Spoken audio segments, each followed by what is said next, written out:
মৃত্যু অনেক দূরে, মৃত্যু দূরের বিষয়, কাছে নয়। কিন্তু করিম মনে করত মৃত্যু নিকটে। আল্লাহকে ভয় করত, আল্লাহকে ভয় করত, জাহান্নামকে ভয় করত। পুলসিরাত পার হতে পারবে কি পারবে না ভয় করত। কবর এমন একটা মুসিবতের জায়গা। আল্লাহর দুই বান্দা, আল্লাহ রব্বুল আলামিনের দুই বান্দা, একজনের নাম হচ্ছে রাশেদ আর একজনের নাম হচ্ছে করিম। দুইজন বান্দা। করিম বড় ভিন্ন লোক, রাশেদ বড় ভিন্ন লোক। দুইজনার বন্ধু। করিম সবসময় নামাজ পড়তেন, করিম সবসময় রোজা রাখতেন, করিম সবসময় আল্লাহর হুকুম পালন করতেন, ইসলামের মধ্যে থাকতেন। কিন্তু রাশেদ ইসলামের মধ্যে থাকতেন না, নামাজ পড়তেন না, রোজা রাখতেন না, হজ করতেন না, যাকাত দিতেন না। অনেক ধন সম্পদশালী ছিলেন রাশেদ, আল্লাহর ওই বান্দা নামাজ পড়তেন না। করিম মাঝে মাঝে রাশেদকে বলতেন, ভাই আমার, বন্ধু আমার, এই দুনিয়ায় থাকা যাবে না, এই দুনিয়া থেকে চির বিদায় নিতে হবে। কাজী আমি নামাজ পড়ি, তুমি নামাজ পড়ো না, তোমার সাথে আমার বন্ধুত্ব দেখো, মানুষে সি সি করে, মানুষে অনেক গালমন্দ করে, আমি তোমার সাথে চলি, কিন্তু তুমি নামাজ পড়ো না। কিন্তু রাশেদ মনে করত মৃত্যু অনেক দূরে। রাশেদ কি মনে করত? মৃত্যু অনেক দূরের বিষয়।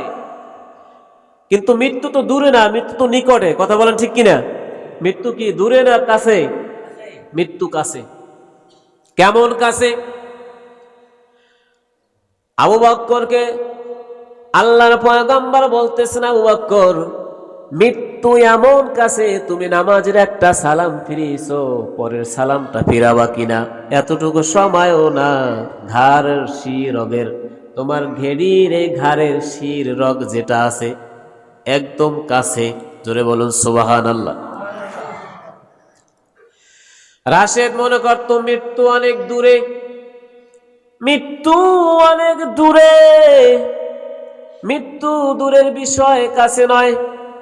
কিন্তু করিম মনে করত মৃত্যু নিকটে।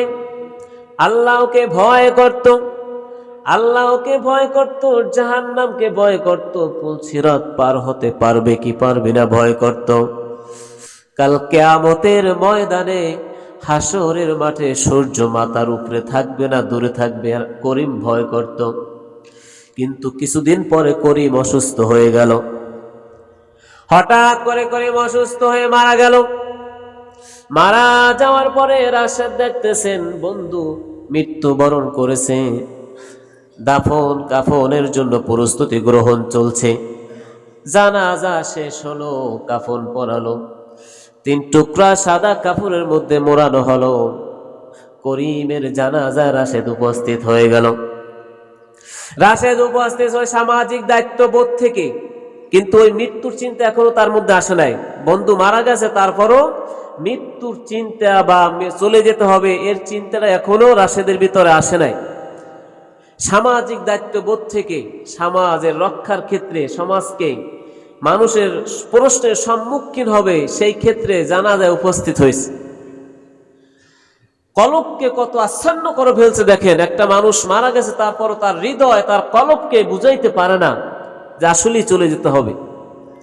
সে সামাজিক রক্ষার ক্ষেত্রে জানাজায় উপস্থিত হয়েছে। জানাজা সম্পূর্ণ হয়ে গেল। করিমকে যখন কবরের কাছে নিয়ে গেল, সমস্ত খাট থেকে মানুষেরা যখন করিমকে ধরে ধরে কবরে নামাইল, কবরে নামাবার পরে কবরটাকে আস্তে আস্তে বাঁশের চালি দেওয়া হলো। বাঁশের বিছানা যখন বিছাই দিল, আস্তে আস্তে কবরটাকে অন্ধকার হয়ে যায়। কবরটা যখন অন্ধকার হয়ে যায়, রাশেদের অন্তর কেঁপে উঠল। রাশেদের অন্তর একটা নাড়া দিল, আহারে, আগামীকাল বন্ধুর সাথে কত খেলা করছি, কত হাসছি, কত কথা বলছি, কত দুষ্টমি করছি। কালকেরও বন্ধু আমাকে কত কথা বলছে, আজকের আমার বন্ধু অন্ধকার কবরের মধ্যে চলে যায়। রাশেদের অন্তরটাকে ফিরে উঠলো। হঠাৎ করে পাশ থেকে একজন মুরাব্বি বলে উঠল, আহারে আজকের করিম চলে যায়, আগামীকাল না হয় এর পরের সিরিয়ালটা আমাদের। এই কথা শোনার সাথে সাথে রাশেদের অন্তরটা আরো কেঁপে উঠলো, ক্ষত বিক্ষত হয়ে গেল, চোখ থেকে ঝরঝর করে পানি পড়ল।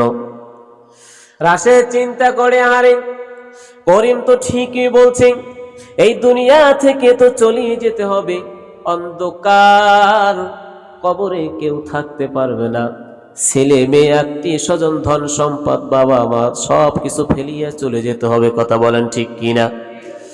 রাশেদের চক্ষু থেকে ঝরঝর করে পানি পড়ল, আস্তে আস্তে কলা পাতা বিছায় কবরটা অন্ধকার হয়ে আসলো। রাশেদ মনে মনে ভাবে, আহারে আমি কত আলোর মধ্যে আছি, সূর্যের তাপের মধ্যে আছি, আমার বন্ধু আজকে তো অন্ধকার কবরের মধ্যে চলে গেছে, কোনো বাতি নাই, কোনো সাথী নাই, ছেলে নাই, মেয়ে নাই, স্ত্রী পরিজন নাই।